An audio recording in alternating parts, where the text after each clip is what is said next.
supaya perusahaannya di masa depan itu kayak tenaga kerjanya terpenuhi gitu. Yang pertama itu ada menggunakan strategi perusahaan. Yang kedua itu ada evaluasi supply SDM, jadi kayak maupun internal dan eksternal. Yang keempat itu ada mencocokkan supply dan demand. Itu dibagi 1 sama 2, 3 sama 4. 1 sama 2 itu forecasting human supply, forecasting human resources supply. Jadi forecasting human resources supply itu artinya peramalan supply SDM. Jadi itu adalah proses memprediksi jumlah karyawan yang akan dimiliki di masa depan. Ini tuh dilihatnya dari jumlah pensiun, jumlah pengunduran diri, dan jumlah transfer dan profesi.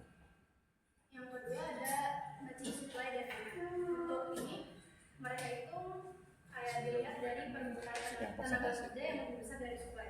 Jadi kalau misalkan perusahaan kekurangan SDM, solusinya itu perusahaan harus merekrut tenaga kerja atau merekrut memberikan pelatihan kepada karyawan.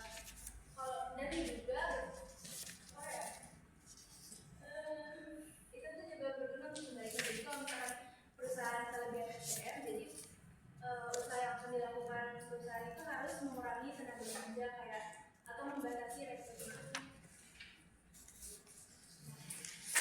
Yang ketiga, 9.3 itu ada cultural diversity atau keberagaman budaya dalam kantor. Cultural diversity itu bisa dilihat dari ras, gender, etnis, dan cara komunikasi di tempat kerja. Tantangannya itu ada perbedaan ekspektasi, perbedaan komunikasi, urusan keluarga dan parenting, dan kebutuhan fleksibilitas kerja. Untuk cultural diversity itu juga memiliki kelebihan, yaitu biaya turnover lebih rendah, kreativitasnya lebih tinggi, pemahaman massa lebih baik, dan tim yang lebih inovatif. Jadi program cultural diversity ini jadi lebih efektif jika sistematis, berkelanjutan, dan didukung oleh manajemen perusahaan. 9.4 ada job analysis atau menganalisa pekerjaan. Jadi analisa pekerjaan adalah proses mempelajari apa yang dilakukan dalam sebuah pekerjaan dan apa yang dibutuhkan untuk melaksanakannya. Jadi job analysis itu dibagi menjadi 2, yaitu ada job description dan job specification. Untuk job description itu biasanya melaksanakan tugas dan tanggung jawab serta mempelajari kondisi kerja dan peralatan yang akan digunakan. Untuk job specification itu biasanya sebagai dasar rekrutmen, pelatihan, dan penilaian pekerjaan. Dia itu dilihat dari keterampilan, kemampuan, pendidikan, dan pengalaman. Setelah ada job analysis, perusahaan akan melakukan rekrutmen. Jadi rekrutmen itu kan proses menarik pelamar ya. Jadi kalau misalkan dia memenuhi syarat, dia akan dipertemukan. Dia itu ada 2 sumber, yaitu external recruiting dan internal recruiting. Dalam external recruiting itu biasanya diletakkan di kampus, iklan online, sosial media, dan online website. Dia kelebihannya itu mendapatkan perspektif baru, fresh graduates yang lebih mudah dibentuk, dan lulusan yang lebih paham teknologi. Untuk yang internal recruiting, dia itu bisa diletakkan di promosi atau transfer. Kelebihannya itu ada memotivasi karyawan, mempertahankan talenta atau karyawan yang dimasak. Kekurangannya ada tetap meninggalkan satu posisi kosong dan tidak selalu ada kandidat yang cocok untuk mengisi posisi yang kosong tersebut. Setelah rekrutmen ada proses seleksi. Seleksi. Jadi proses seleksi adalah memilih kandidat yang benar-benar cocok untuk pekerjaan yang kosong itu. Dia tuh ada 5 cara untuk pemilihan seleksinya. Yang pertama, applications and resumes. Jadi itu biasanya untuk mengumpulkan data diri atau pengalaman yang pernah mereka lalui. Yang kedua itu ada tes. Jadi dari tes ini mereka mengukur skill, kemampuan, dan pengetahuan kandidat. Untuk interview atau wawancara biasanya kan paling umum. Jadi di situ juga bisa dinilai kalau misalkan karyawan itu nggak berpengalaman gitu. Kalau misalkan seleksi itu biasanya untuk verifikasi informasi aja. Kalau assessment centers, pusat penilaian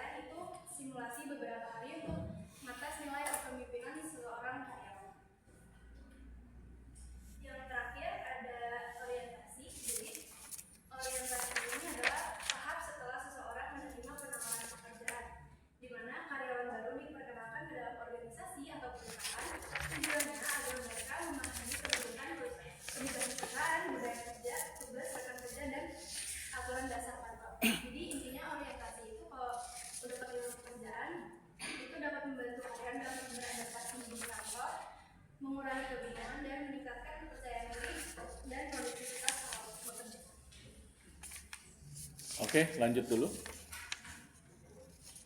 Aku akan membacakan tentang kompensasi dan dana. Sistem penghargaan karyawan itu ada 4 aspek. Yang pertama, memungkinkan karyawan memenuhi kebutuhan dasar. Yang kedua, ada memberikan penghargaan yang sebanding dengan yang ditawarkan oleh perusahaan lain. Yang ketiga, didistribusikan secara adil dalam organisasi. Dan yang terakhir ada mengakui bahwa setiap orang memiliki kebutuhan yang berbeda. Persyaratan keempat ini lebih sulit karena mempertimbangkan banyak variabel. Sebagian besar perusahaan menawarkan sejumlah tunjangan yang jika digabungkan umumnya membantu memenuhi beragam kebutuhan.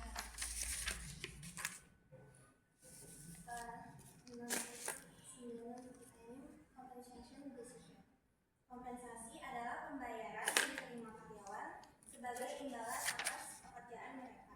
Oleh karena itu, sistem kompensasi juga memiliki kebijakan dan strateginya sendiri. Manajemen kompensasi mencakup 3 keputusan utama. Ada wage level, wage structure, and individual wage. Kalau yang wage level itu perusahaan harus menentukan tingkat upah secara umum dibandingkan perusahaan lain. Kalau yang kedua itu perusahaan menentukan struktur upah, yaitu perbandingan gaji antara posisi dalam organisasi. Dan yang terakhir adalah perusahaan menetapkan upah individu berdasarkan kualifikasi, pengalaman, dan kemampuan setiap karyawan dalam rentang upah yang telah ditentukan. Comparable work itu adalah kesenjangan upah. Mobile regulation active government bonus lower wage dan kenapa? Karena beberapa penyebabnya adalah perempuan cenderung tidak meminta kenaikan gaji dan juga working mothers tidak mendapatkan jam kerja yang lebih panjang. Tetapi sejumlah perusahaan seperti Salesforce, Amazon, Apple, Google, dan lainnya telah melakukan audit dan menemukan hasil kesenjangan upah. Type of compensation. Kompensasi karyawan memiliki beberapa bentuk, seperti upah gaji mingguan atau salary, komisi, pembayaran insentif, lump sum, dan terakhir ada profit sharing. Hourly wage itu intinya dia berbayar untuk setiap bulan. Yang salary jumlah uang tertentu yang dibayarkan kepada karyawan selama periode waktu tertentu tanpa memperhitungkan jumlah jam kerja. Komisi itu pembayaran berupa persentase dan pendapatan penjualan. Insentif adalah gaji tambahan atau upah tambahan, di mana jika karyawan itu melebihi target. Lump sum itu intinya perusahaan menawarkan kenaikan gaji, tetapi pembayaran ini biasanya dianggap sebagai pinjaman tanpa bunga dan harus dikembalikan jika karyawan keluar dari perusahaan tersebut. Dan terakhir ada profit sharing. Tujuannya untuk memotivasi karyawan dengan memberikan mereka bagian dari keberhasilan finansial perusahaan. Employee benefit adalah tunjangan karyawan, penghargaan tambahan dari luar organisasi reguler yang diberikan secara tidak langsung kepada karyawan. Tunjangan ini terutama berupa layanan seperti asuransi kesehatan dan jiwa yang dibayar sebagian atau seluruhnya oleh perusahaan, serta penggantian biaya tertentu seperti biaya. Beberapa jenis tunjangan seperti cuti berbayar, paket asuransi yang mencakup kesehatan, jiwa, penglihatan, dan gigi untuk karyawan, serta biaya program pensiun dan masa pensiun dapat sepenuhnya ditanggung perusahaan atau dibagi dengan karyawan. Ada juga flexible benefit, di mana ini adalah sistem tunjangan di mana karyawan menerima sejumlah dana tertentu dan dapat memilih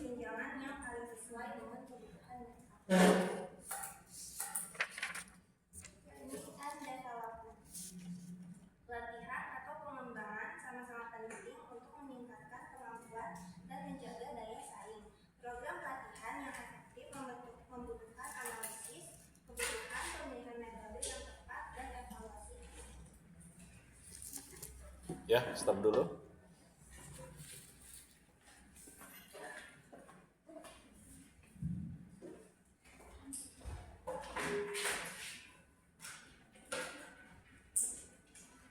Pertemuan kali ini kita akan bahas tentang manajemen sumber daya manusia.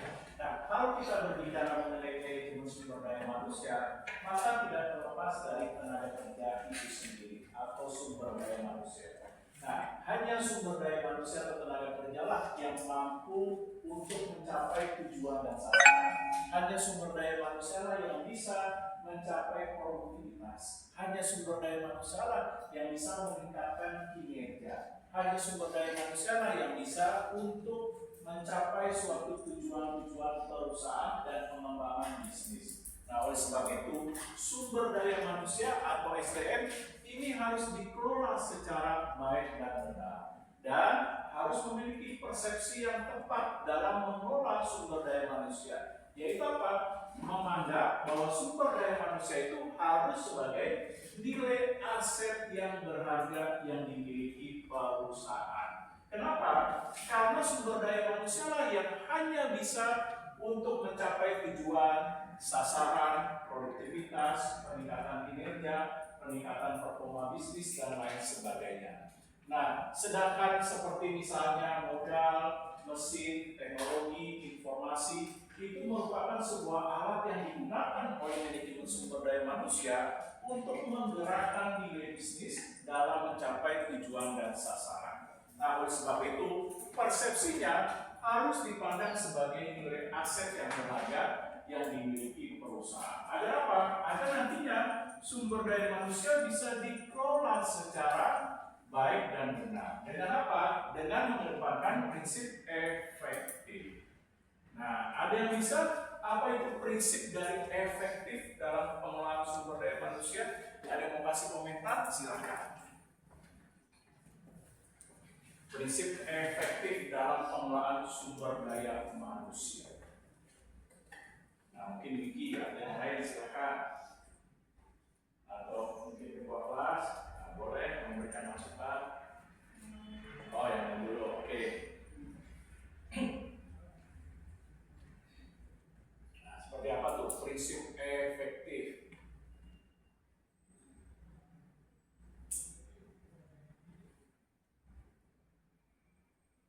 Mungkin Jihan, silakan. Atau Vicky mungkin.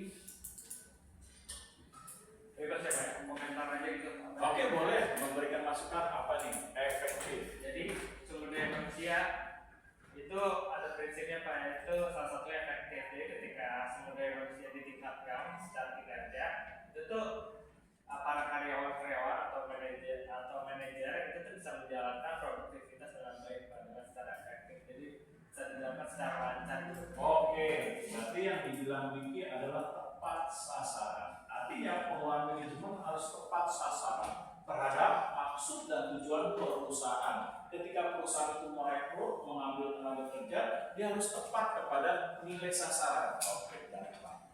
Nah, tepat nilai sasaran apa? Peningkatan tujuan dari pekerja atau sumber daya manusia direkrut untuk apa? Tadi membantu perusahaan dalam mencapai tujuan, mencapai sasaran, peningkatan produktivitas, peningkatan pada performa, kemampuan bisnis perusahaan, dan lain sebagainya.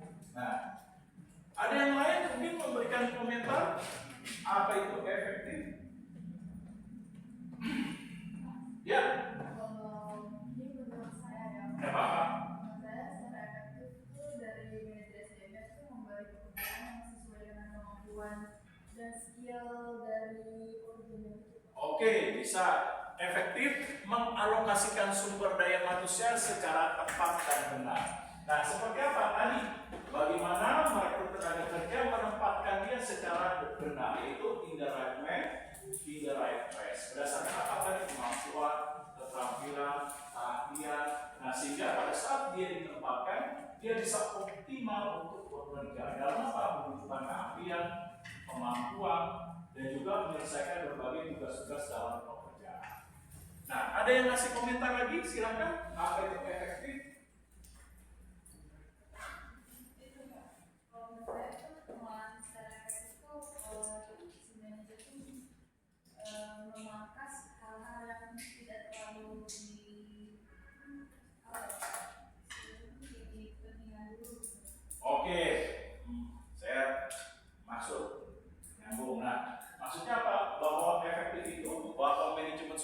manusia harus mampu menggunakan metode-metode yang benar dalam pengelolaan sumber daya manusia. Untuk apa tadi dikatakan mengukur tingkat keberhasilannya. Nanti ada beberapa pengelolaan yang tidak baik itu bisa di-cut atau dipotong atau dievaluasi atau dikontrol. Nah, ini dia.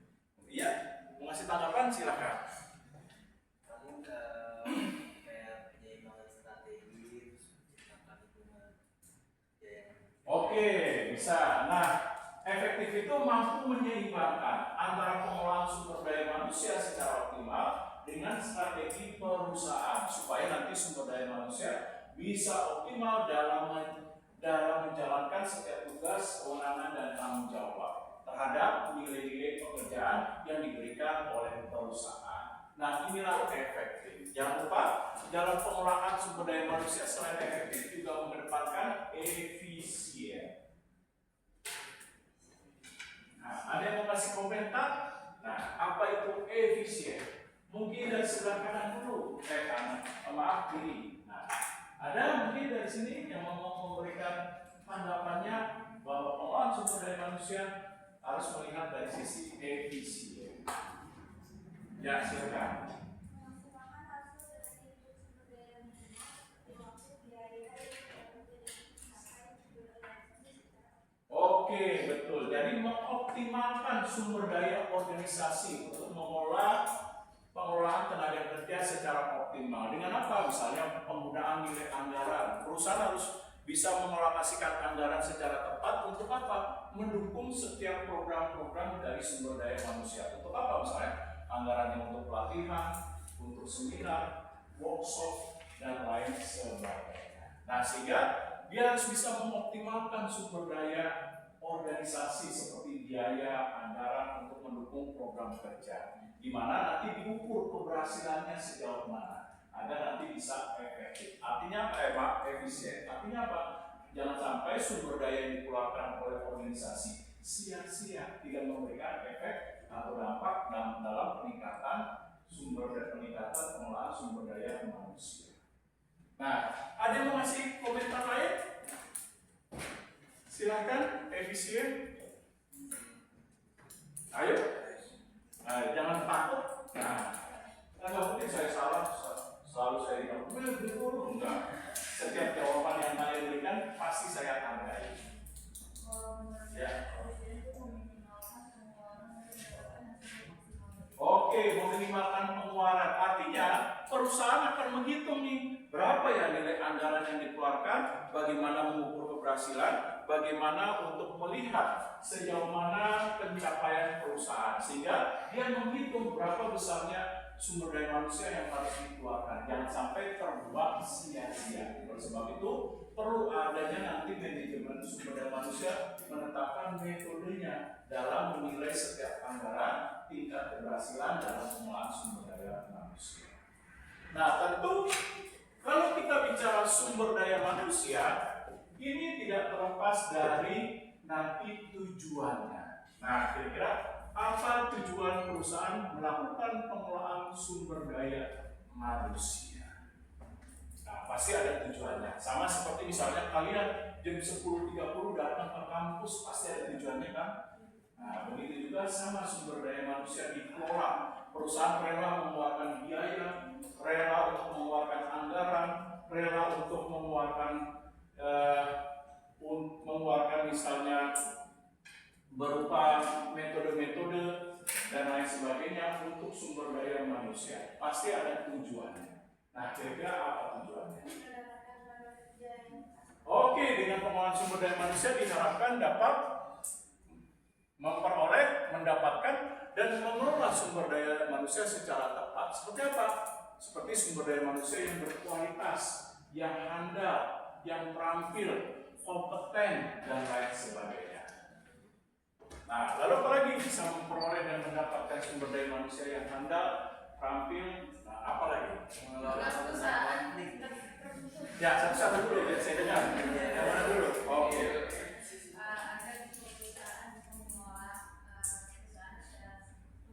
Oke, dengan adanya sumber daya manusia itu apa? Bisa berbagi tugas, betul, kewenangan, tanggung jawab, sehingga kegiatan aktivitas bisnis perusahaan bisa berjalan lancar dalam menghasilkan barang ataupun jasa. Oke, ada lagi? Ya. Ya. Oke, dengan adanya pengelolaan sumber daya manusia Pak bisa meningkatkan keunggulan seperti menciptakan keahlian khusus dalam bekerja sehingga nanti para pekerja bisa kompeten dalam kemampuan dan keterampilan yang digali dengan kemampuan pengelolaan sumber daya manusia yang tepat.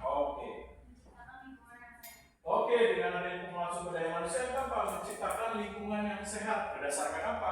Metode, teknik, upaya, cara, pengukuran dan lain sebagainya.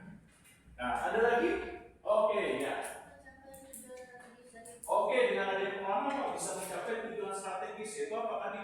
Perusahaan bisa unggul, perusahaan bisa bersaing, perusahaan bisa beradaptasi terhadap perubahan, sumber daya manusia bisa cekatan, terampil, lalu bisa meningkatkan kemampuan dalam bekerjanya sehingga bisa untuk membantu perusahaan dalam mencapai tujuan dan sasaran. Oke, ada lagi?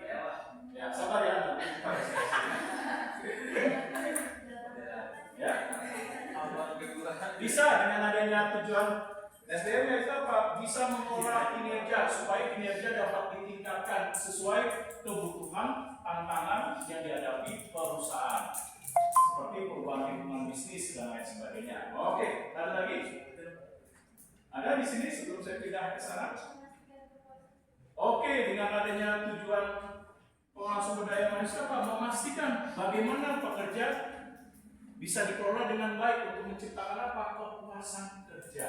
Dengan kepuasan kerja ini apa? Bisa mendorong para pekerja untuk meningkatkan komitmennya, dedikasinya, loyalitasnya. Kadang-kadang Pak perusahaan memperhatikan pekerja dengan baik seperti kesejahteraannya, kebutuhan aktualisasi diri, kebutuhan penghargaan diri, dan lain sebagainya. Oke. Mengelola hubungan komunitas seperti membangun hubungan antara karyawan dan para pemilik. Oke, dengan adanya pengelolaan sumber daya manusia, tujuannya apa? Bisa untuk mengelola nilai hubungan yang baik antara perusahaan dengan pekerja, seperti menciptakan koordinasi, menciptakan rasa memiliki dalam organisasi, mendorong untuk bisa bekerja dengan optimal, meningkatkan dedikasi dan loyalitas, dan lain sebagainya.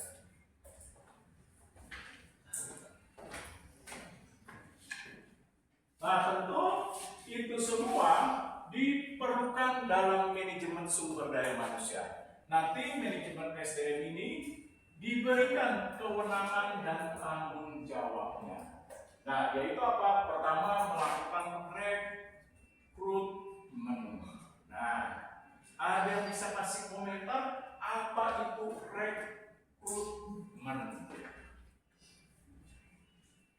Ya.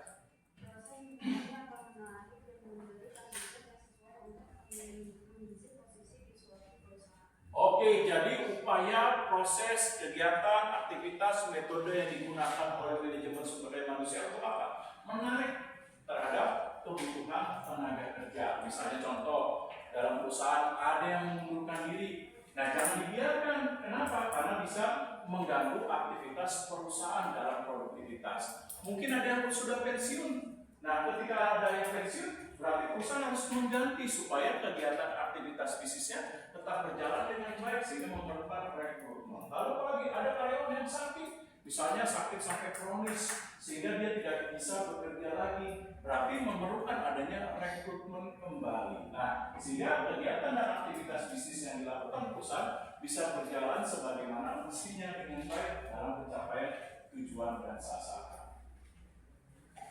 Nah, dalam rekrutmen ini ada rekrutmen yang bersifat internal dan eksternal, betul.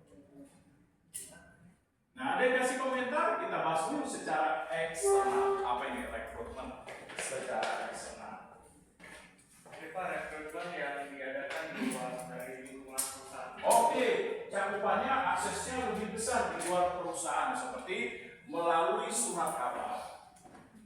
Nah, pemberitahuan misalnya memberitahukan Bank Mandiri cabang Jakarta Timur Misalnya membutuhkan 400 teller, katakanlah misalnya contoh, ditempatkan di berbagai wilayah yang ada di Indonesia dengan ketentuan sebagai berikut: pria atau wanita, kedua tingkat pendidikan minimal S1, dengan program studi misalnya ekonomi, konsentrasi bisa akuntansi atau manajemen misalnya, memiliki kemampuan dalam penggunaan komputer minimal menguasai Office, Excel, Word, PowerPoint, lalu ada tambahannya bisa bekerja dalam tim, bisa bekerja di bawah tekanan, lalu berpenampilan menarik, menguasai bahasa Inggris, misalnya gitu, dengan ditunjukkan TOEFL misalnya minimal 450. Nah, jika bersedia kirim ke PO Box, nah sekian. Nah, ini contoh dari rekrutmen eksternal bisa menggunakan surat kabar. Pak, mau izin saya boleh? Oh iya, silakan. Kenapa kalau mau merekrut orang itu kenapa orangnya itu harus berpenampilan kayak cakep gitu, harus ganteng, harus cantik kalau di Indonesia? Kalau menurut saya mungkin satu, kalau dia sebagai front office untuk menarik konsumen. Nah, biasanya kan konsumen Indonesia kecenderungannya berdasarkan ibaratnya berdasarkan penampilan dulu. Kalau penampilan menarik, biasanya konsumen Indonesia mau nanya produk. Nah, bahkan bukan nanya produk, terakhir bisa membuat boleh tahu ya. Kecenderungan konsumen di Indonesia. Nah, sehingga supaya mendongkrak penjualan apa? Tadi berpenampilan kan menarik. Kalau orangnya kayak gini, nggak bisa. Kalau penampilan menarik atau enggaknya tergantung dari perusahaan itu. Biasanya perusahaan punya apa? Dikatakan kriteria. Nah, jadi tidak bisa dibilang hal yang mutlak penampilan menarik harus seperti ini 1, 2, 3, 4, 5, enggak relatif. Nah, ini dia. Nah, selain surat kabar apa?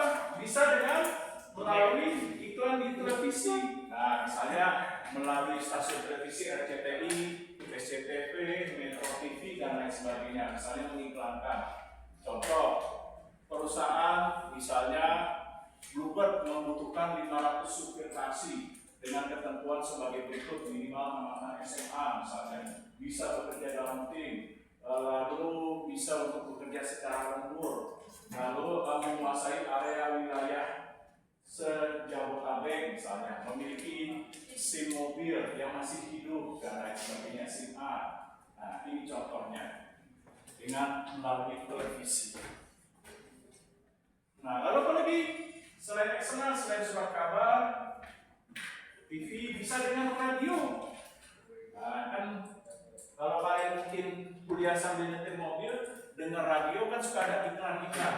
Misalnya perusahaan Mayora membutuhkan tenaga kerja bagian public relations sebanyak 15 orang dengan ketentuan sebagai berikut. Bisa datang langsung interview ke alamat dari tanggal sekian sampai tanggal sekian. Nah, ini dengan siaran radio pada saat radio beriklan atau adanya pariwara. Lalu apa lagi? Nah, seperti yang kalian miliki, seperti IG, lalu Facebook, lalu seperti Twitter dan lain sebagainya, menggunakan teknologi informasi. Biasanya teknologi informasi ada iklan dalam bentuk lowongan pekerjaan.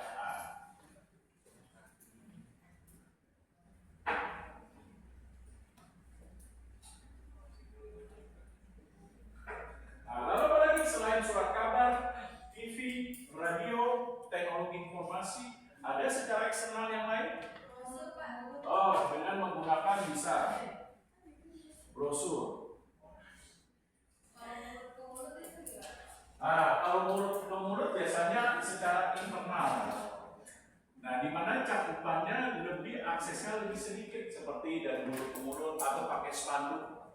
Nah, spanduk yang ditempel di area wilayah tertentu, bisa di depan perusahaan, bisa papan pengumuman ditempel. Nah, ini secara internal. Atau saya minta tolong, nah kepada Wiki, Tolong bahwa perusahaan ini sedang membutuhkan 5 tenaga kerja desainer karena tenaga kerja kita lagi cuti. Nah, kalau dibiarkan, ini bisa mengurangi promosi kita. Bisa nggak bantu? Bisa nggak? Kira-kira kriterianya apa? Ini kriteria yang saya sebutkan. Bisa Corel Draw minimal, lalu bisa menguasai animasi dan lain sebagainya.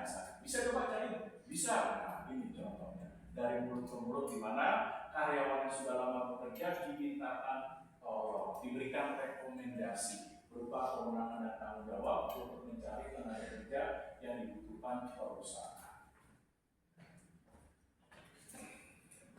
Nah, selain ini apa? Bisa rekrutmen dengan membantu perusahaan menggunakan organisasi yang lain sebagai pihak ketiga yang sering disebut sebagai outsourcing.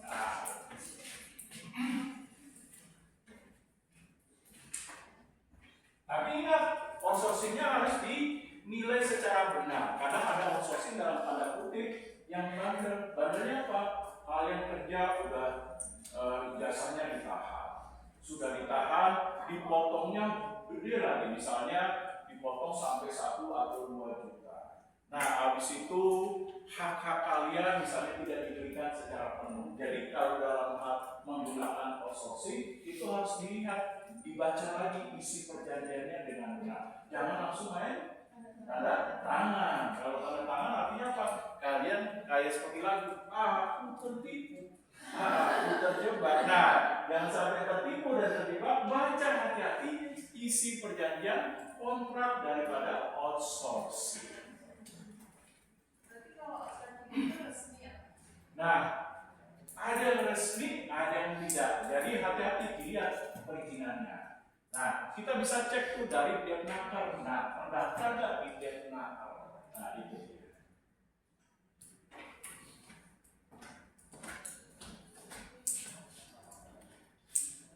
Nah, setelah perusahaan melakukan rekrutmen, langkah selanjutnya apa?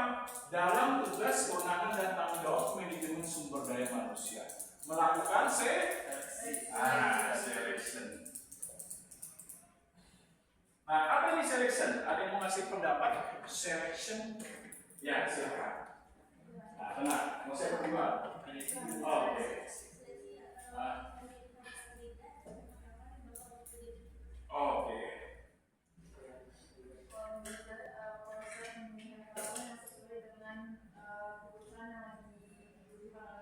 Oke, dua-duanya benar. Yaitu seleksi memilih tenaga kerja yang terbaik. Contoh, memilih di awal, misalnya memilih juga kriterianya. Seperti kriteria umum dulu, dilihat usia, dilihat tingkat pendidikan, dilihat misalnya perusahaan mencantumkan pengalaman, dilihat kemampuan penggunaan komputernya bagaimana, dan lain sebagainya. Nah, ketika memenuhi syarat kriteria umum, biasanya ditelepon.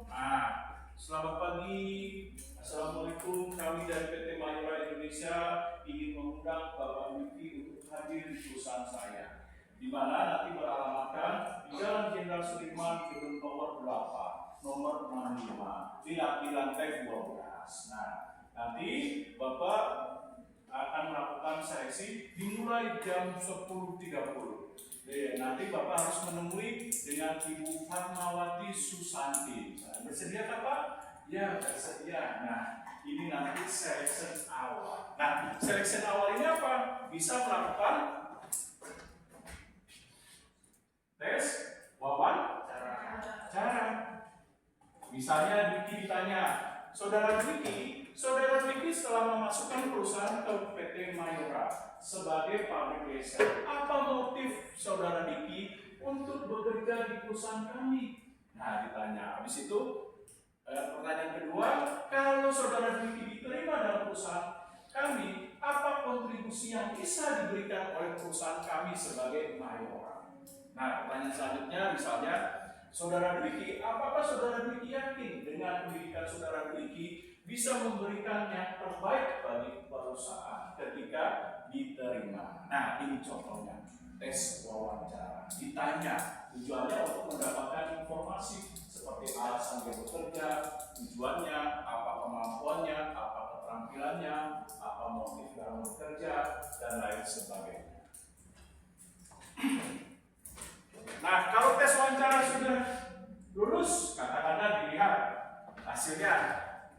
Ketika Niki sudah melakukan wawancara, 3 orang yang tes itu mantuk. Nah, berarti apa nih dalam tes wawancara? Di mana tes wawancara ada 2 nih bentuknya. Ada wawancara terstruktur dan tidak terstruktur. Ada yang ngasih komentar seperti apa nih bentuk wawancara dalam pekerjaan sebagai seleksi? Ada yang terstruktur dan tidak terstruktur. Ada yang mau ngasih komentar? Terstruktur dan tidak terstruktur. Kalau terstruktur itu jadi yang kalau wawancaranya itu udah ada pertanyaan-pertanyaannya Pak. Betul sekali. Jadi perusahaan atau orang yang diberikan tugas, misalnya para manajer atau asisten manajer diberikan tugas oleh direktur utama, dia sudah punya daftar pertanyaan terlebih dahulu. Nah, di mana daftar pertanyaan ini diajukan untuk calon pelamar tenaga kerja. Nah, kalau tidak terstruktur, Lebih fleksibel. iya betul, lebih fleksibel. Jadi pertanyaannya tidak menggunakan kertas, spontanitas, kumpul. Nah, spontanitasnya bagaimana? Apa yang ada di kepala dari manajernya? Misalnya, manajernya ingin bertanya, kamu selama kuliah apa aktivitasnya untuk mendukung performa kamu supaya kamu bisa bekerja? Nah, itu pertanyaan spontan di luar dari dikonsepkan oleh manajer. Nah, ini dia. Nah, tapi ada kelebihan kekurangannya. Nah, kelebihannya apa? Terstruktur dan tidak terstruktur. Kalau melihat itu hasilnya lebih konsisten. Oke, lebih konsisten, terkonsep dengan jelas. Kalau tidak begitu, informasi kandidat lebih luas atau untuk pribadi. Oke, terkadang pertanyaannya bisa lebih luas. Yang terkadang tidak ada kaitannya dengan pekerjaan. Misalnya, kamu anak berapa dari keluarga? Nah, anak ketiga, kamu dari anak ketiga bagaimana sehari-hari dalam aktivitas? Boleh diterima aja, kamu coba jelasin. Nah, ini dia.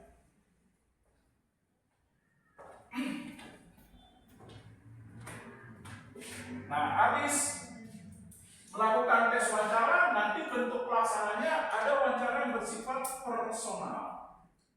Nah, apa itu wawancara personal? Wawancara yang bersifat grup dan wawancara di bawah tekanan.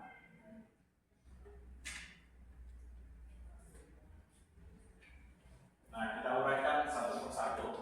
Nah, wawancara personal apa itu personal? Pertemuan antara perekrut atau wawancara dengan kandidat. Oke, jadi satu orang orang yang diberikan kewenangan perusahaan untuk mewawancara, menggali informasi dari calon kandidat, calon pelamar. Nah, kalau grup berarti ada beberapa orang, bisa dari manajer, asisten manajer. Nah, misalnya satu dari staf ahli untuk membantu dalam melakukan wawancara. Ada di bawah tekanan apa nih? Menguji kemampuan dari para pekerja terhadap nilai persepsi, emosi, misalnya contoh. Dwiki ngelamar perusahaan saya di bawah tekanan. Saudara Dwiki lulusan mana? Trisakti School Management. Anda yakin dengan lulusan Trisakti School Management bisa menunjukkan performa yang terbaik dari perusahaan? Saya tidak yakin. Bagaimana Anda bisa menunjukkan performa terbaik? Nah, jangan-jangan Anda kuliah di Trisakti School Management hanya ingin nama baiknya saja. Nah, gimana? Misalnya ditanya seperti itu, contoh di bawah tekanan untuk menggali bagaimana kemampuan dalam hal di bawah tekanan atau ketika bekerja dituntut target, bagaimana nilai kemampuannya untuk tetap bisa bekerja dengan efektif. Nah, ini contohnya.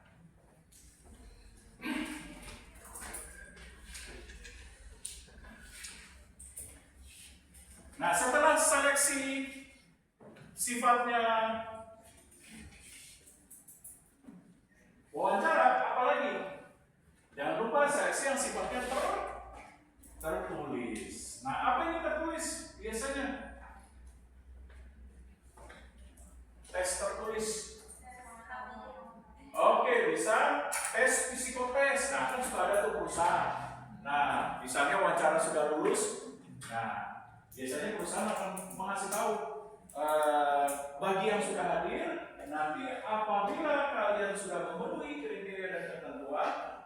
perusahaan akan memberikan pesan berupa WhatsApp atau di telepon. Terima kasih untuk semua calon pelamar yang telah hadir di perusahaan PT Mayora Indonesia. Nah, silakan kalian boleh untuk meninggalkan uang dan pulang. Nah, ini dia. Nanti 3 hari kemudian ditonton. Misalnya Diki masuk salah satunya di depan. Selamat siang, kami dari PT Mayora ingin mengundang kembali untuk melakukan tes tertulis. Nah, pada hari misalnya Jumat tanggal sekian, bulan sekian, jam sekian di ruang ini, nah dialamatkan ini dan ini. Nah ini dia. Nah lalu apa lagi? Tes tertulisnya biasanya pertama apa? Melakukan tes psikotes. Tujuannya apa ini psikotes? Biasanya psikotes kan perusahaan lama, bisa dari pagi sampai jam 3 sore, kadang sampai jam 5 sore. Nah, biasanya psikotes apa ini? Oke, menilai kepribadian. Nanti kepribadian dicocokkan dengan pekerjaan. Lalu apa lagi? Psikotes. Oke, menilai kemampuan. Bagaimana kemampuannya? Dalam arti kemampuan untuk berpikir seperti kemampuan numeriknya, kemampuan verbal, kemampuan analitikalnya, kemampuan dalam problem solving, dan lain sebagainya. Nah, biasanya tes psikotes ini nanti berbagai macam. Bisa dengan misalnya contoh, kalian buat gambar terlebih dahulu, dikasih kertas. Nah, nggak boleh menggunakan penghapus dan penggaris, hanya pensil saja. Nah, nanti akan dinilai dari setiap gambar ini. Nanti ada tim psikotes yang akan menilai bagaimana kepribadian kalian. Lalu apa lagi? Seperti contoh, ada 4 gambar misalnya. Lanjutkan gambar ini dan berikan cerita. Misalnya, ada segitiga, ada bulat, ada tanda tanya, ada misalnya kotak seperti ini. Nah, kita lanjutkan gambar tersebut menjadi apa? Nah, nanti diberikan uraian. Nah, lalu apa lagi bentuk tes psikotes? Ada yang udah pernah nyoba? Bentuk tes psikotes saya gambar, lalu melanjutkan gambar dengan beberapa kotak, nanti diceritakan, lalu apa lagi tes psikotes. Nah, mendalami misalnya kepribadian, misalnya berikanlah tanda silang di bawah ini dengan pernyataan yang sering Anda lakukan. Misalnya di sini ada kotak A, B, C, D. Pertanyaannya, aktivitas apa yang sering Anda lakukan pada saat mengisi waktu luang? Pertama, saya mengisi waktu luang dengan mendengarkan musik. Saya mengisi waktu luang dengan melibatkan diri dengan berbagai aktivitas sosial. Lalu saya menggunakan waktu luang dengan meningkatkan nilai kompetensi diri dengan mengikuti berbagai seminar, workshop, dan lain sebagainya. Yang keempat, saya menggunakan waktu luang lebih banyak untuk nongkrong dan bersama teman-teman. Nanti dipilih yang mana. Nah, untuk menilai bagaimana kepribadian. Nah, ini dia. Nah, setelah ini apa tes psikotes? Jangan lupa cara kalian dinilai menghitung cepat. Misalnya nih, pertanyaan nomor 1, ada bilangan 2, 4, 6, 8, lanjutkan. Terus ada bilangan lagi, contoh 3, 6, 9, lanjutkan berapa. Nah, ini nanti akan dites. Lalu apa lagi tesnya? Tes bahasa. Misalnya apa? Berikanlah arti bahasa yang memberikan arti silogisme yang sama. Misalnya contoh 1, tidak bergerak. Nah, titik 2, diam. Nah, terus ada lagi bergerak. Nah, terus titik-titik apa? Pertama, misalnya melamun, berdiri. Nah, C, aktif. Nah, D, berjalan. Misalnya.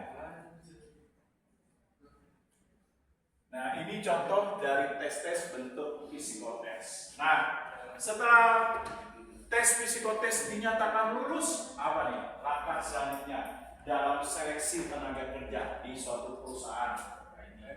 Nah, jangan training dulu, biasanya apa dulu? Nah, habis training, tes selanjutnya. Biasanya untuk melihat nih, apakah calon pelamar saya memiliki perilaku yang baik atau enggak. Nah, ini apa? Surat, biasanya tes selanjutnya surat SKCK, ya surat kejiwaan gitu, atau minta SKCK. Nah, atau biasanya perusahaan kasih rujukan nih, Pak, ini rujukan dari perusahaan untuk melakukan tes kejiwaan. Atau beberapa perusahaan cukup minta surat kelakuan baik saja, Pak. Nah, SKCK nanti Bapak kasih. Nah, setelah itu dilakukan, jangan lupa terakhir untuk menilai. Jangan-jangan karyawan saya nih, nah, punya perilaku yang aneh, narkoba, maka dites lagi. Tolong Pak, tes kesehatan, ini rujukannya dari puskesmas, ini rujukannya dari rumah sakit. Tes kesehatan, tes kesehatannya apa? Bisa diambil urinnya, bisa diambil darahnya, untuk menilai apakah pernah menggunakan narkoba. Nah, narkoba. Nah, coba kalau menggunakan narkoba ya Pak, bisa membahayakan perusahaan, nama baik perusahaan tercemar, lalu juga akan mencemari kinerja perusahaan dan lain sebagainya.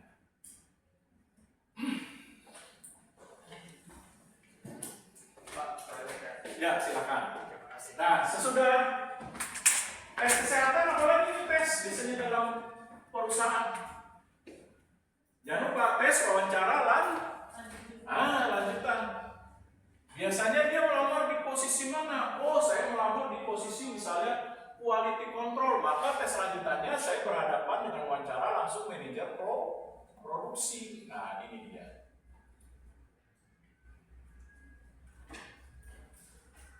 Nah, sesudah itu baru dinyatakan setelah lulus semua, baru dinyatakan selamat Anda bergabung dalam perusahaan ini. Mulai 3 hari kemudian Anda bisa bekerja dalam perusahaan kami. Selamat ya, selamat untuk bergabung menjadi quality control. Bekerja dengan rajin ya, bertanggung jawab dan dedikasi. Nanti perusahaan akan memberikan bentuk perhatiannya dalam bentuk karir, bonus, kesejahteraan. Ya, tunjukkan dedikasinya dia Pak. Nah, ini contohnya. Ya. Nah, tujuannya biasanya kalau 2 kali itu pertama untuk tujuan umum, dia cari apa motivasi, keinginan, tujuan bekerja. Nah, kalau selanjutnya untuk menggali informasi yang lebih dalam, misalnya contoh, kalau kalian bekerja di quality control, coba tolong jelaskan bagaimana proses kerja quality control. Nah, ini menggali informasi supaya perusahaan bisa tahu kira-kira orang tersebut kompeten nggak dalam bidangnya. Nah, ini untuk mendapatkan informasi yang tidak bisa digali pada saat tes tertulis. Nah, ini. Ada lagi yang mau ditanyakan? Habis tes tertulis, apa nih? Baru dinyatakan tadi selamat, habis selamat. Nah, biasanya ditempatkan dulu. Nah, penempatan tenaga kerja.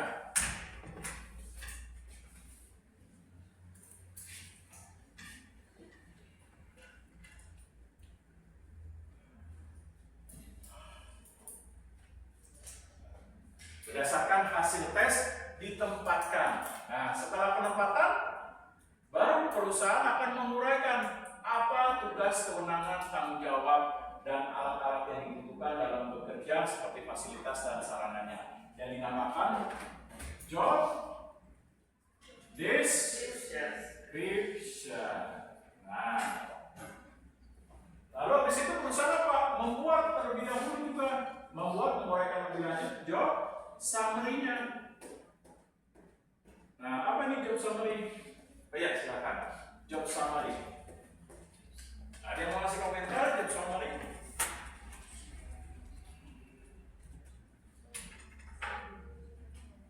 Silakan. Misalnya ambil contoh, kalian melamar sebagai tenaga penjual, sales dalam suatu perusahaan. Berarti apa job summary-nya? Kesimpulannya? Bahwa kesimpulannya misalnya bahwa sales merupakan salah satu pekerjaan yang ada dalam perusahaan yang ditempatkan di bagian divisi atau departemen pemasaran dengan unit penjualan, di mana tugas sales adalah memberikan upaya dalam mencapai target penjualan secara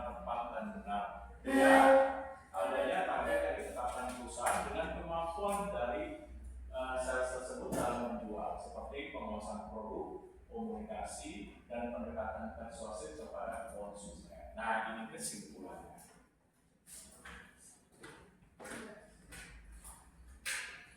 Nah, sebelum membuat ini, perusahaan dalam membuat uraian atau informasi pekerjaan, dia harus terlebih dahulu melakukan job analysis. Nah, apa ini job analysis? Ada yang tahu job analysis? Analisis pekerjaan, job analysis. Proses sistematis untuk mengumpulkan, mengevaluasi, dan mendokumentasikan informasi tentang proses pekerjaan, termasuk tugas, tanggung jawab, keterampilan, dan kualifikasi. Oke, ya kalian mau tadi? Oh, jadi informasi-informasi yang disediakan oleh perusahaan yang terlebih dahulu dikaji dulu, dianalisis mengenai tugas, kewenangan, tanggung jawab dalam bekerja, diperlukan kerjasama, lalu koordinasi, siapa yang menjadi atasan secara langsung dan tidak langsung, fasilitas dan sarana apa yang dibutuhkan dalam bekerja, teknologi, alat bantu, dan lain sebagainya. Nah, bagaimana melakukan job analisis nih? Ada yang ngasih komentar bagaimana melakukan job analisis? Nah, supaya informasi-informasi mengenai pekerjaan bisa diterapkan dengan benar. Nah, bagaimana nih? Upaya dalam pembuatan job analisis. Oke, menentukan tujuan dan sasaran. Selanjutnya apa? Jangan lupa menentukan metode untuk menggali informasi dalam membuat analisis pekerjaan. Dengan cara apa? Bisa observasi, bisa survei, bisa dengan wawancara, kuesioner, dan lain sebagainya. Nah, sesudah ini dilakukan penempatan biasanya apa? Nah, dalam bekerja setelah ditempatkan, diuraikan, biasanya sekalian diberikan ini apa? Kontrak tenaga kerja. Oke, Wiki, tolong dibaca dengan baik. Anda diterima dalam perusahaan, ditempatkan sebagai private relation, tolong baca perjanjian kontrak. Nah, dikasih, sudah setuju, maka tanda tangan dari kedua belah pihak. Nah, sesudah penempatan apa nih? Jangan lupa. Apa lagi? Namanya karyawan perlu apa? Gaji. Nah, gaji nanti. Nah, apa ini? Nah, biasanya kalau gaji nanti udah sebulan bekerja. Kalau kita di awal pasti bilang, kalau gue diterima berapa? Asuransi. Nah, harus ada training dulu. Nah,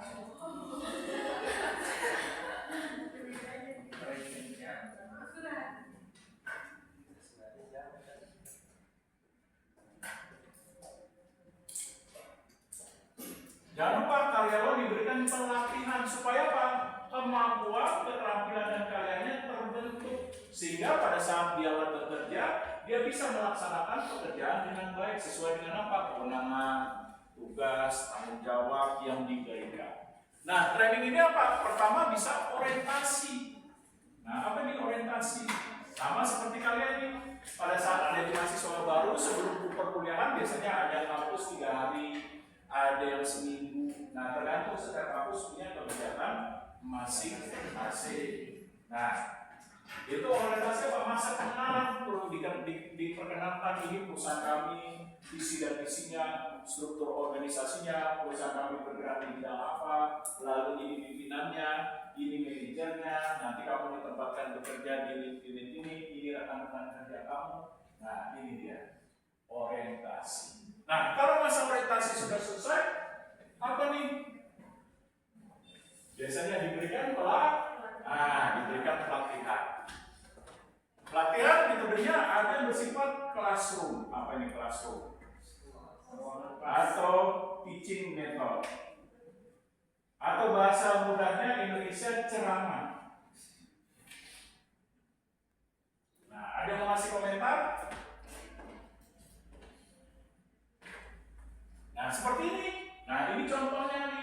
Kalau diterapkan dalam perusahaan, ini merupakan metode classroom, di mana saya diibaratkan sebagai tutor yang memberikan informasi yang beragam mengenai nilai-nilai pekerjaan. Nah, di mana saya sebagai tutor yang dominan dalam apa? Menyampaikan informasi, pengetahuan, wawasan, dan lain sebagainya. Nah, itu metode classroom, di mana nanti dibentuk seperti ini. Nah, ada bisa diskusi, presentasi, dan lain sebagainya. Nah, selanjutnya ada OJT. Nah, coba kalian cari apa itu OJT. Singkatan dari bentuk pelatihan on the job training. Metode pelatihan yang dilakukan langsung di lingkungan kerja dalam meningkatkan karyawan yang berkelas dan nyata. Oke, jadi pelatihannya langsung praktek langsung dalam bekerja. Seperti contoh waktu kalian belanja ke Carrefour kan sudah ada tuh karyawan yang pakai atasnya hitam putih. Nah, tiba-tiba sebelahnya diawasi karyawan Carrefour yang pakaiannya biru. Nah, dilihat bagaimana cara dia melayani konsumen sebagai kasir. Nah, ini contohnya on the job training.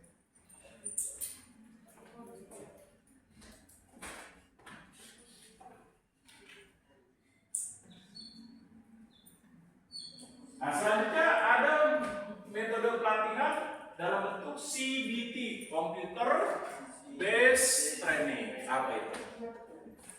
Metode pelatihan yang menggunakan komputer atau perangkat digital untuk menyampaikan materi pembelajaran. Oke, jadi menggunakan perangkat-perangkat komputer, bisa dalam bentuk Zoom, bisa dalam bentuk video, animasi, teks, PowerPoint, dan lain sebagainya.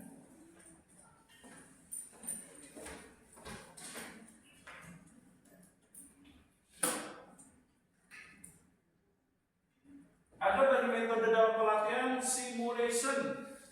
Nah, apa ini simulation? Simulasi kerja. Iya, apa? Simulasi pasti masih bisa aja simulasi, tapi pengertian atau maknanya seperti apa? Metode pelatihan. Enggak, ada bedanya. Bedanya apa nih? Simulasi dibuat seperti keadaan kondisi sesungguhnya dalam bekerja, tapi apa?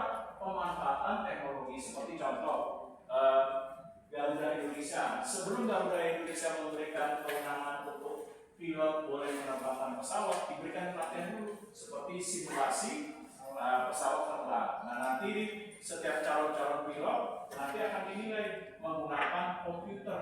Nah, komputer itu nanti dibuat seperti kondisi penerbangan pesawat. Lihat caranya landing, caranya terbang, ketika dalam kondisi cuaca yang buruk banyak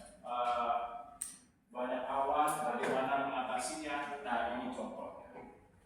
Nah, seperti contoh di kepolisian sudah ada, yaitu sebelum diberikan untuk calon-calon polisi yang baru, sebelum diberikan hak untuk bisa menerima pistol, biasanya diberikan pelatihan simulasi seperti kacamata itu, latihan menembak secara virtual. Nah, ini contohnya.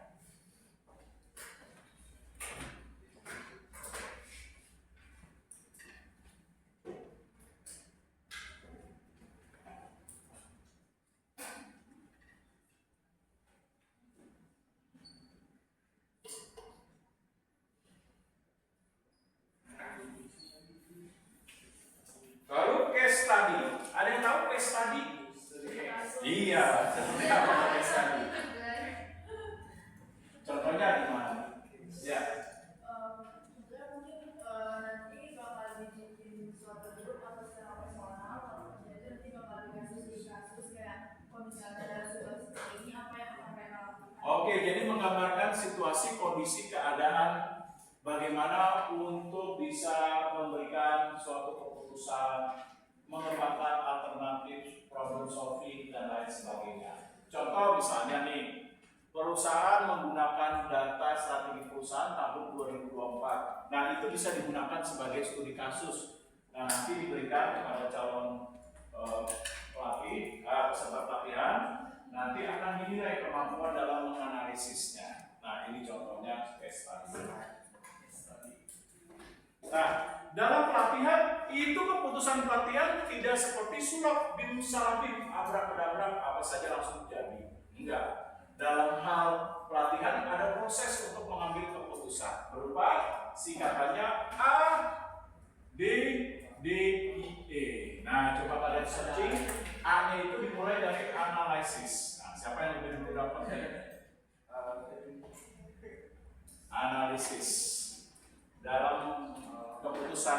pelatihan dimulai dari melakukan analisis sebelum keputusan itu dibuat. Oke, silakan. Iya, dimulai dari analisis.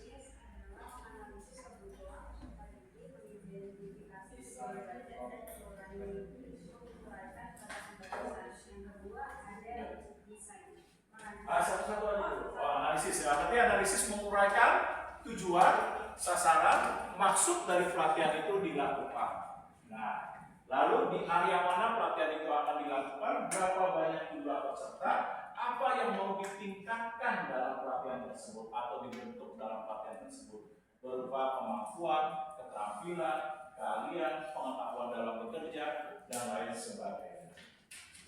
Nah, setelah itu coba kalian siapa yang lebih dapat duluan? D-nya yaitu design. Merancang pendekatan prototipe atau Ya. itu. Oke.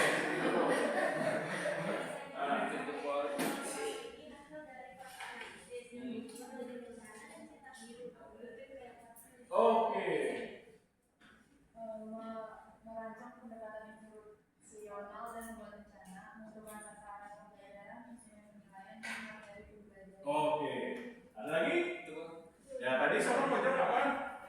Oh, ini sudah baca. Nah, masa gitu ya? Coba diuraikan nggak apa-apa, ayo seperti apa? Desain. Paling kayak merancang pendekatan terus.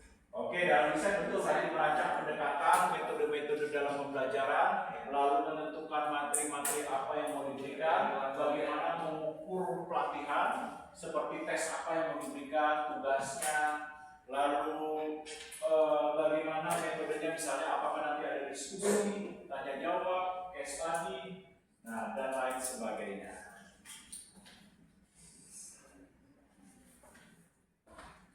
Lalu di berikutnya development. Adalah tahap Nah, sebentar ya, sabar dulu. Oke ya. adalah tahap memproduksi dan menggunakan seluruh materi pelatihan yang sudah dirancang pada tahap desain. Oke, ada yang mau memberikan komentar lain? Silakan. Development dari tahap daripada upaya untuk mengembangkan, misalnya contoh pelatihan mengenai bisnis. Nah, saya sudah membuat materinya. Perlu nggak materi-materi yang sudah saya buat dalam desain dikembangkan lebih lanjut? Misalnya pertemuan kedua membahas mengenai jenis bisnis. Nah, perlu nggak nanti diuraikan lebih lanjut seperti apa tujuan bisnis, bagaimana sasaran bisnis, jenis bisnis, tantangan, lalu bagaimana bentuk implementasinya dan lain sebagainya. Nah, ini bentuk pengembangan. Nah, baru I berikutnya implementation. Implementation, tation. Nah, apa ini implementation? Ya. Mengenalkan atau menggunakan program pembelajaran yang telah dikembangkan pada peserta didik atau alumni. Oke, betul. Jadi apa yang telah dibuat, dikembangkan, direncanakan, adanya tujuan dan sasaran baru dilaksanakan. Seperti pelaksanaan di lapangannya seperti apa sih dalam melakukan pelatihan. Untuk misalnya tadi peserta atau calon kandidat yang dinyatakan lulus dalam tes dan dilakukan penempatan. Nah, baru selanjutnya evaluation. Nah, apa itu evaluation? Kita sesuaikan dari program pelatihan yang membuat penyesuaian. Oke, dinilai tingkat keberhasilan dalam pelatihan. Seperti contoh nih, kalian udah pernah ikut seminar? Nah, pada saat seminar kan biasanya ada kuesioner. Tujuannya apa? Menilai bahwa seminar itu tingkat keberhasilannya seperti apa terhadap kalian mahasiswa peserta dari seminar. Melihat apakah kalian merasa tertarik dengan tema tersebut, apakah tema tersebut mampu meningkatkan pengetahuan kamu dalam bidang ekonomi, ataukah dalam seminar itu mampu mengupgrade pengetahuan terhadap nilai bisnis yang berkembang saat ini. Nah, untuk itu perlu dievaluasi, dinilai tingkat keberhasilan dalam pelatihan, seperti dalam seminar, workshop, simposium, lalu metode classroom dan lain sebagainya. Nah, classroom itu apa? Sama seperti kalian pada saat UTS kan diumumkan tuh bagi selamat siang bagi peserta ujian tengah semester, jangan lupa untuk mengisi kuesioner yang telah diberikan Trisakti School Management, di mana mahasiswa bisa mengunduh kuesioner tersebut di dalam bentuk di web. Nah, ini tujuannya apa? Kurang kerjaan tes ya? Nambahin pekerjaan lagi? Enggak. Tujuannya apa? Menilai, sama seperti pelatihan. Saya diibaratkan tutor bagaimana memberikan pelatihan dinilai baik atau tidak, atau dinilai memenuhi ketentuan kriteria keberhasilan dari tesnya atau tidak. Nah, ini contohnya.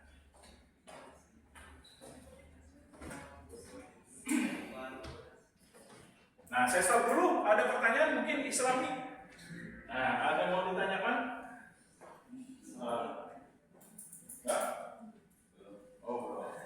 Namanya lagi banyak problem. Usul aja nih. Bapak, Ya, silakan. Bapak zaman sekarang membayangkan jika ingin masuk kerja, HRD itu meminta uang gitu Pak untuk mendaftar ke pekerjaan tersebut. Kalau meminta uang sudah jelas itu namanya penipuan. Kenapa? Karena dalam Undang-Undang Tenaga Kerja Indonesia Nomor 13 Tahun 2003, setiap biaya dalam melakukan rekrutmen, seleksi, tes, itu semua sudah ditanggung oleh perusahaan, kecuali jika perusahaan melakukan outsourcing. Nah, itu nanti tergantung perjanjiannya. Ada perjanjiannya outsourcing, di mana kalau diterima nanti misalnya seragam dan lain sebagainya itu dipotong dari biaya. Tapi kalau perusahaan langsung melakukan rekrutmen nggak boleh. Nah, oleh sebab itu apa nih yang harus kalian lakukan? Harus hati-hati. Pertama, kalau melamar lihat dulu gedungnya, jangan main masuk. Lihat gedungnya aja ruko. Nah, itu harus kalian curiga tuh. Kalau gedungnya aja nggak berkualitas, jangan masuk. Nah, lihat. Nah, kalau di dunia ruko, udah dah. Nah, itu tanda-tanda besar. Data-data sekarang banyak Pak. Nah, yang kedua apa nih tandanya?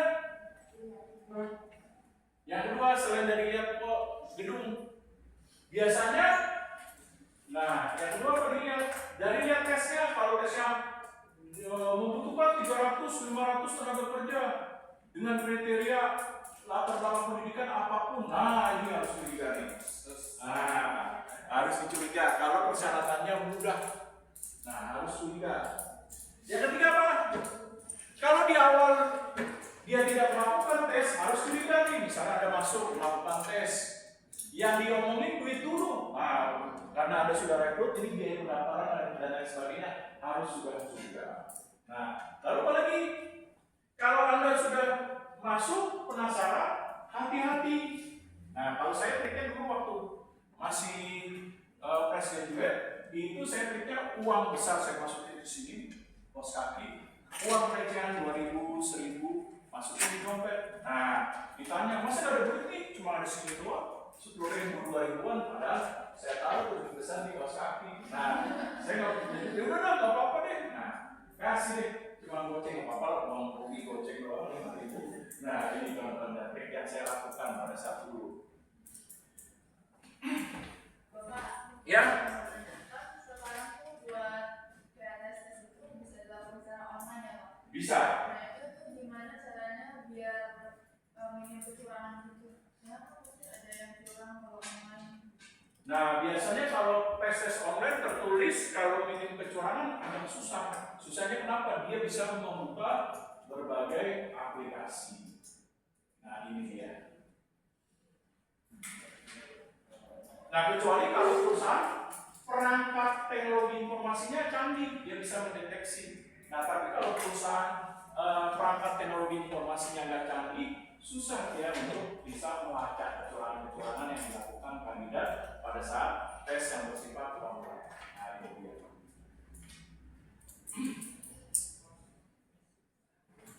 Nah, ada lagi mungkin? Nah, kalau tidak ada, saya lanjutkan setelah di training apa? Jangan lupa namanya karyawan butuh ini, makan, jangan disuruh kerja terus, stres dia, disuruh kerja rajin dia bertanggung jawab, tapi ininya nggak ada. Nah, pikirkan perusahaan harus memberikan kesejahteraan dalam bentuk kompensasi.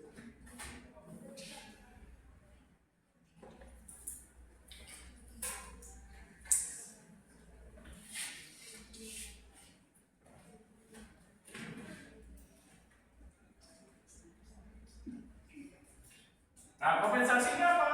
Balas jasa karena pekerja sudah memberikan kemampuan, keterampilan, keahliannya, tenaganya, dedikasinya, loyalitasnya, maka sudah sepantasnya perusahaan memberikan balas jasa. Balas jasanya dalam bentuk kompensasi. Nah, kompensasi ada dua. Kompensasi yang bersifat finance, uang, dan non-finance.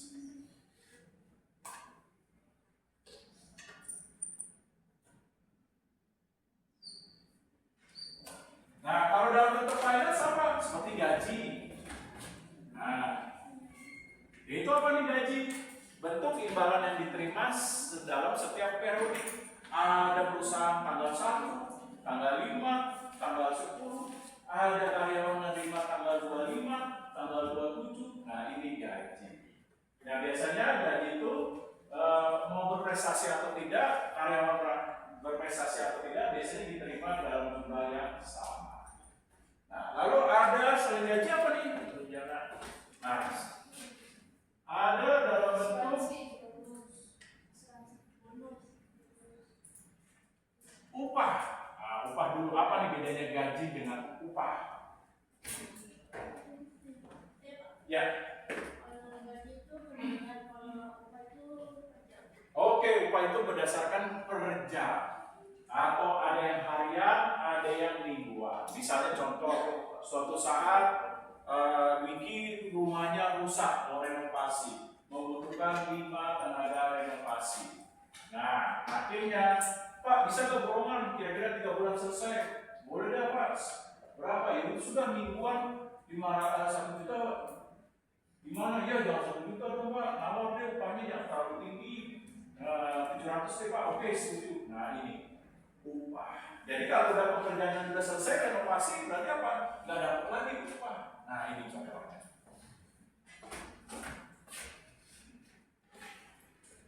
Ya, ada dalam bentuk finance untuk meningkatkan kinerja berupa komisi.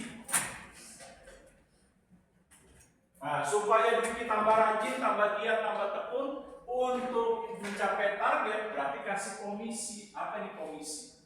Biasanya kalau dalam sales ada tuh komisi penjualan.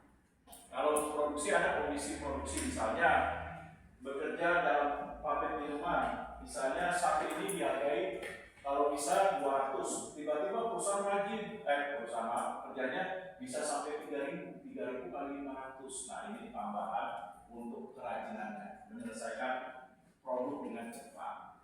Nah ini komisi. Ada komisi penjualan, komisi produk, dan lain sebagainya. Nah, lalu apa lagi? Dalam bentuk uang. Orang Jepang bilang piti. Nah, orang Inggris bilang kepeng. Nah, orang Swiss bilang doku. Nah, apa nih? Selain gaji, upah, lalu kinerja dalam bentuk komisi. Jangan lupa dalam bentuk uang apa? Tunjangan.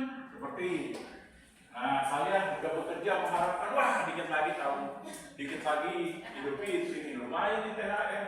Bisa kalau bisa 1 bulan gaji atau 2 bulan. Nah ini tunjangan. Seperti tunjangan hari raya. Lalu apa lagi? THR. Nah seperti misalnya contoh THR.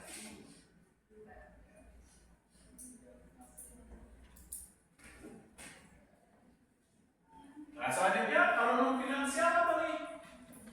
Asuransi. Oke, asuransi. Nah mungkin suatu saat misalnya ada kecelakaan, saya cuma ngucapin gini, kenapa kecelakaan kerja ya? Ya udah cepat sehat ya. Biayanya bagaimana Pak? Ya biaya sendiri lah. Pas karyawan orang dalam hati, bos siapa?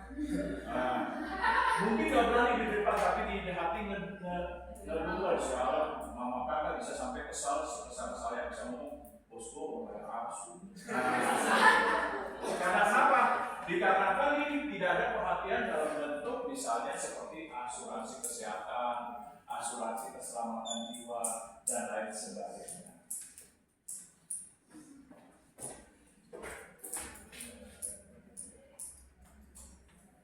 Nah, lalu apa lagi? Non-finance. Jangan lupa karyawan yang berprestasi, yang rajin, yang giat, yang tekun, produktif. Nah, bisa diberikan untuk peningkatan kemampuan keterampilan berupa apa? Beasiswa.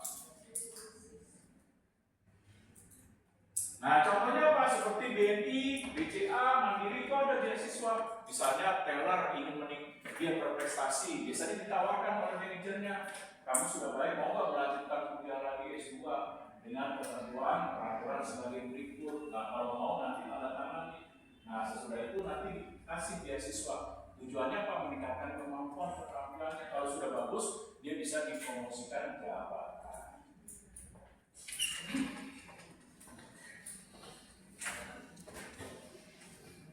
Nah, lalu apa lagi bentuk kompensasi non-finance? Jangan lupa apalagi fasilitas dan sarana. Fasilitas dan sarana. Contohnya apa? Contohnya tadi Islami misalnya, saya promosikan jabatan menjadi asisten manajer, asisten supervisor. Nah, pasti mengharapkan fasilitas sarananya meningkat. Yang dulunya saya kasih cuma motor dinas perusahaan, katakanlah cuma Supra X, tiba-tiba kalau asisten, nah, saya kasih lagi Supra X, pasti Islami akan protes, Pak, Bapak kan udah promosikan saya jadi asisten supervisor, masa fasilitasnya Supra X lagi yang bener aja, Pak? Bapak punya paksaan atau enggak sih? Nah, yang paling minimal kalau udah asisten supervisor, mobil deh, Pak, mobil keluarga, Pak, paling sedikit ya paling murah, masa Pak, masa fasilitas dikasih motor lagi, yang tadinya Supra X dan turun lagi Pak, retrofit yang beneran aja Pak, misalnya contoh. Nah, ini berarti adanya fasilitas dan sarana.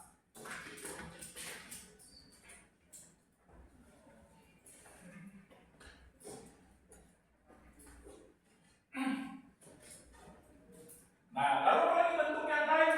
Kompensasi bisa dalam bentuk kalau misalnya bikin mengabdi dalam perusahaan, sudah mengabdi, rajin, giat, tekun, berprestasi. Nah, biasanya perusahaan menawarkan employee stock option, yaitu apa? Saham cuma-cuma yang diberikan perusahaan ketika dia sudah pensiun bisa menjadi salah satu anggota dewan direksi. Nah, ini dia. Seperti BCA itu ada penawaran stock option dari BCA, Mandiri, BNI, dan lain sebagainya. Kalau cuti gimana Pak? Cuti betul, masuk juga nih. Non-finance cuti. Jangan lupa karyawan kan namanya karyawan bekerja kadang ada jenuh, bosan, nggak mungkin dipaksa, pasti harus diberikan hak cuti. Biasanya hak cutinya apa? Biasanya 1 tahun perusahaan memberikan hak cuti, ada yang seminggu, ada yang 2 minggu. Nah, ada perusahaan menetapkan ini, misalnya kalau tidak digunakan, dia bisa tukar dengan bonus, atau dengan bentuk reward. Ada yang perusahaan nggak ada bonus, artinya kalau hak cutinya nggak dipakai, ya udah hilang begitu saja kampus. Nah, ini ada beberapa kebijakan perusahaan.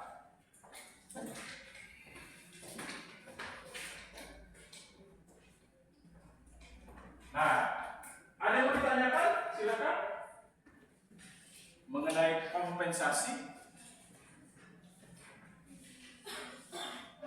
Kalau tidak, saya lanjutkan sebelum saya serahkan kelompok. Nah, setelah kompensasi apa? Pekerja akan menunjukkan kemampuan, keterampilan, keahlian, bagaimana cara bekerja, harus dinilai apa nih? Kinerjanya dalam bentuk apa? Prestasi kerja. Nah, prestasi kerja. Atau sering juga disebut PA itu bukan untuk menghina ya, pendek pangkal atau bego atau bawah, bukan ya, bukan. Jangan salah diartikan di PA itu bukan. PA ini artinya performance appraisal. Nah, singkatan PA, performance appraisal. Nah, tujuannya apa nih? Tujuannya performance appraisal sebagai informasi untuk menganalisis apakah karyawan saya tepat untuk dipromosikan, dinaikkan jabatan, diberikan kenaikan tunjangan, bonus, insentif, diberikan pelatihan, dan lain sebagainya. Nah, untuk itu perlu analisis, itu apa? Informasinya diperoleh dan didapat dari performance appraisal atau penilaian prestasi kerja.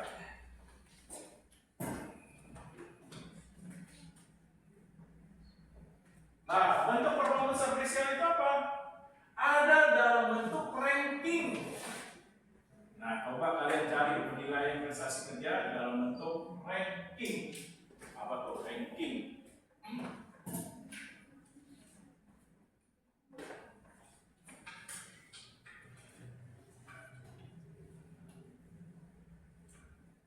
Adalah metode penilaian kinerja di mana karyawan disusun dari yang kinerjanya paling tinggi sampai yang paling rendah. Oke, jadi menilai penilaian prestasi kerja yang terbaik ranking pertama sampai yang terakhir. Nah, tapi ada kelemahannya nih metode ranking. Kalau karyawannya 5.000, mengek tuh manajer buat ranking dari 1 sampai 5.000. Nah, ini kelemahannya kalau karyawannya dalam jumlah yang besar, misalnya 8.000, 10.000, dan lain sebagainya. Kalau karyawan yang ranknya paling di bawah ada kemungkinan dipecat ya Pak? Nah, tergantung kalau dia tidak melakukan kesalahan-kesalahan yang cukup berarti bagi perusahaan, biasanya tetap bekerja. Nanti diupayakan misalnya supaya kinerjanya bagus apa nih? Bisa diberikan pelatihan terlebih dahulu atau diuji coba lagi dan lain sebagainya. Nah, ini dia.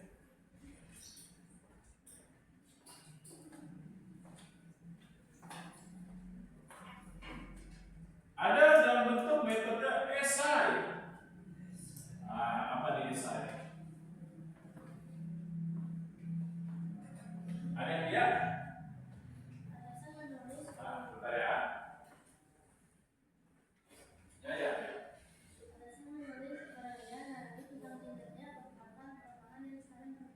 Oke. Ya, kalian mau masuk pendapat? Silakan. Esai.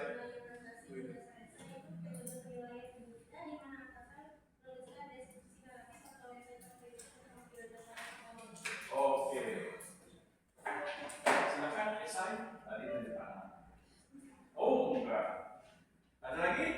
Jadi saya tahu apa metode uraian deskriptif. Misalnya pertanyaan pertama yang saya nilai prestasi kerjanya, karyawan dalam bekerja apakah sudah menunjukkan kemampuan dalam kreativitas dan inovasi dalam bekerja sehingga menjadikan pekerjaan itu menjadi lebih efektif. Nanti saya akan buat uraiannya.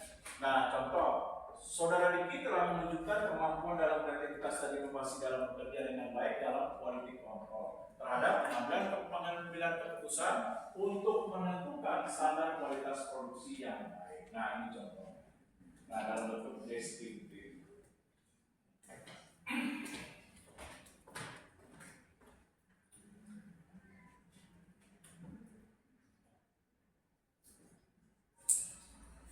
Lalu ada metode checklist. Nah, ada yang mau ngasih pendapat checklist? Metode penilaian prestasi kerja checklist. Ya, silakan.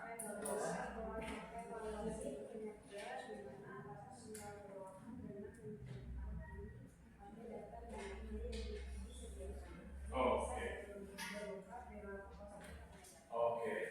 Ya, silakan.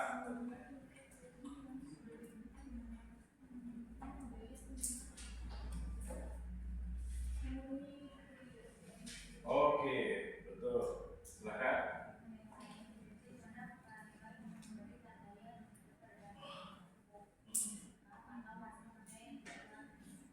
Oke, jadi checklist perusahaan membuat lembaran penilaian kinerja terlebih dahulu. Misalnya contoh, ini lembarannya, misalnya contoh.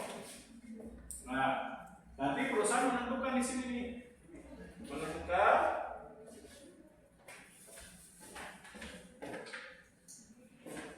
nah kriterianya di sini, kriteria. Nah, di sini penilaiannya. Misalnya contoh sangat buruk. Lalu buruk memenuhi standar.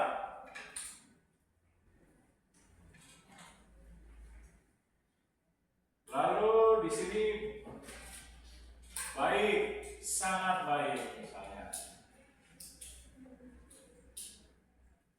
Nah, kriteria pertama dinilai misalnya karyawan telah menunjukkan kemampuan bekerja dalam bekerja secara tim dengan baik dan mampu memenuhi nilai target dan produktivitas perusahaan. Nanti pimpinan atau orang yang diberikan kewenangan melakukan penilaian prestasi kerja akan menilai koordinasi bekerja dalam tim kayaknya baik, ya sudah kasih nilai baik, sini kasih checklist. Nah ini.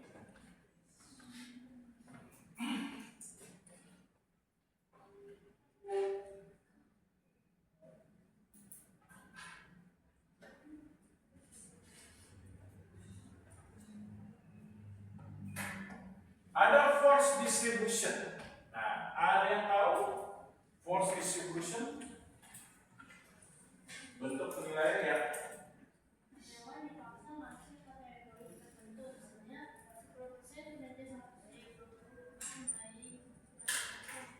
Oke, nanti ada kriterianya di sini. Nah, kriterianya misalnya di sini berikanlah poin penilaian 1 sampai 10, di mana ketentuannya 10 nilai yang terbaik, 1 sangat buruk. Nanti habis itu di bawahnya, nah, ada berikanlah pilihan mengenai kategori karyawan. Misalnya 80 sampai 100 sangat baik. Lalu 79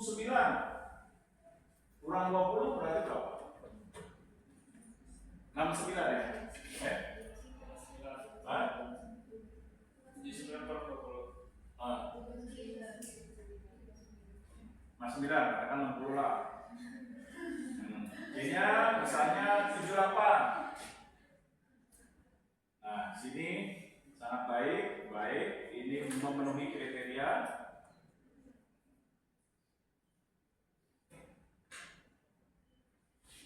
Misalnya dimulai dari 59. Nanti D misalnya di bawah 58. Nah, ini dinilai sangat buruk.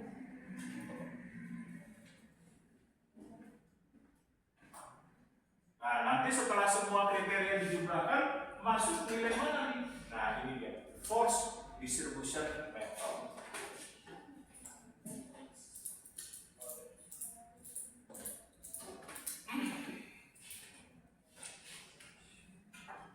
Nah, bentuk yang lain ada psikotes apa nih? Psikotes untuk menilai prestasi kerja. Ada dalam bentuk assessment center dan lain sebagainya. Nah, saya hanya menyebutkan beberapa nih, ada banyak lagi. Kurang lebih ada 15 atau 20 metode.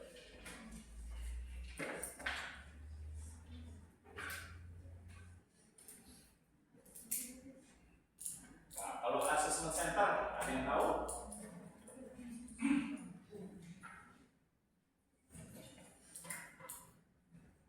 Ini Pak, assessment center itu adalah metode penilaian komprehensif dan digunakan perusahaan untuk menilai kemampuan, kompetensi, dan potensi karyawan atau calon karyawan melalui serangkaian tes dan simulasi nyata. Oke, serangkaian tes dan simulasi. Misalnya contoh, diuji di bagian produksi. Saya ingin menaikkan jabatan, tapi saya menilai dulu kemampuan prestasi kerjanya. Maka saya berikan bentuk tesnya. Coba diuji beserta calon yang lain, Islami dan lain sebagainya. Saya berikan waktu 5 hari. Buatlah bagaimana kalian mendesain produk dalam pengembangan produk untuk misalnya otomotif. Nah, coba nanti setelah seminggu presentasikan depan saya mana yang terbaik. Nah, ini dia.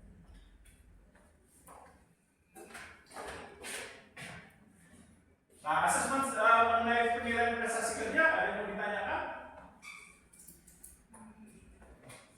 Nah, kalau tidak ada, maka jangan lupa penilaian prestasi kerja harus dilakukan secara berkala. Nah, berkalanya bagaimana? Ada perusahaan 1 tahun sekali, ada yang 1 tahun 2 kali berdasarkan semester.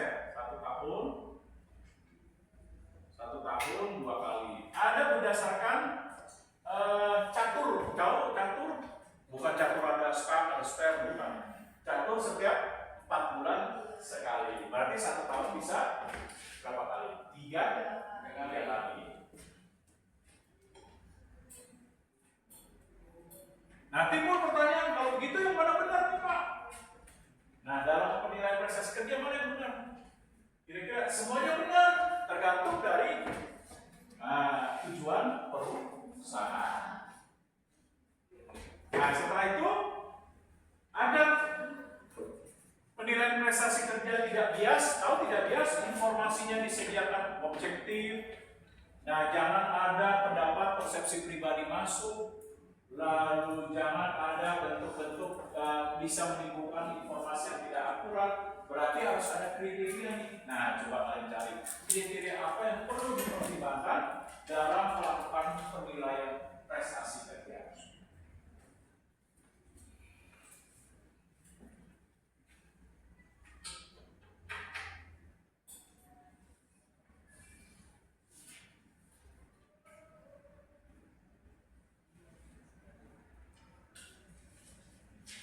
Kriterianya apa? Supaya nanti penilaian prestasi kerja bisa akurat, informasinya bisa tepat, jangan sampai terjadi penyimpangan atau diistilahkan dalam manajemen SDM bias, sehingga informasinya seperti memasukkan unsur-unsur pribadi, lalu bisa berdasarkan kata orang atau berdasarkan kesan pertama yang begitu menggoda, selanjutnya terserah Anda. Nah, supaya tidak bias, apa yang perlu diperhatikan dalam kriteria? Tanggung jawab. Oke, harus melaksanakan tanggung jawab dengan penuh komitmen sesuai dengan keputusan, baik dalam metode pelaksanaannya, kriteria pengukuran, dan lain sebagainya. Lalu apa lagi? Iya, harus melihat dari kuantitas dan kualitas kerja sebagai bentuk pengukuran. Lalu apa lagi? Iya, harus menetapkan waktu secara tepat dalam penilaian prestasi kerja. Oke, lalu? Oke, membentuk kerjasama tim dalam melakukan penilaian prestasi kerja supaya bisa berbagi terhadap informasi sehingga bisa lebih akurat. Lalu apa lagi? Ya? Di atas. Oke, memiliki kemampuan dalam melakukan pelaksanaan penilaian prestasi kerja seperti menganalisis, memecahkan masalah, dan lain sebagainya. Lalu apa lagi? Jangan lupa. Ya. Oke, ada tujuan yang ingin dicapai secara tepat. Lalu metodenya harus bisa dipahami, dimengerti, dan juga harus ada bentuk standarisasi. Nah, ini dia. Nah, terakhir, seperti yang tadi saya katakan, sebelum saya serahkan ke kelompok, bahwa ada unsur bias dalam penilaian prestasi kerja, sehingga menyebabkan informasinya tidak akurat. Nah, pertanyaannya, coba kalian cari apa saja jenis-jenis bias dalam penilaian prestasi kerja.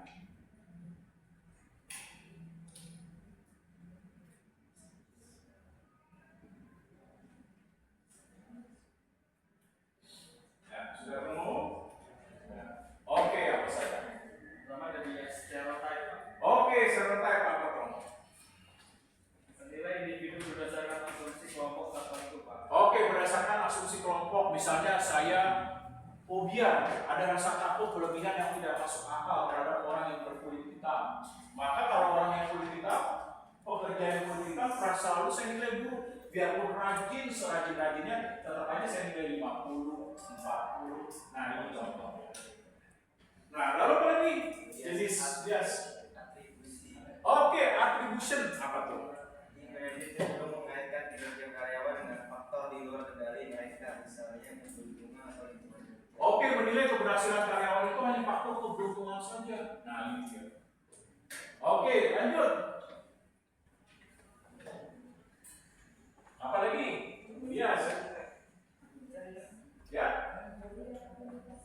Apa tuh? Boleh diuraikan?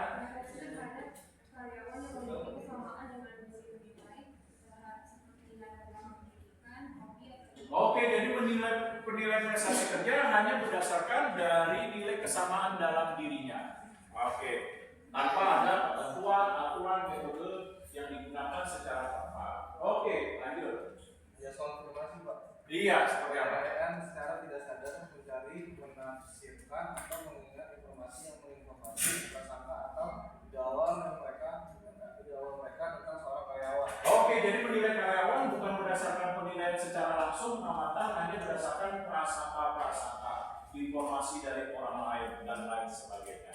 Nah, ini menyebabkan terjadinya bias dalam penilaian prestasi kerja, sehingga informasinya tidak akurat sebagai upaya dalam keputusan untuk mengelola tenaga kerja, seperti memberikan keputusan dalam promosi jabatan, kenaikan gaji, bonus, insentif, pelatihan, dan lain sebagainya. Oke, kelompok lanjutkan.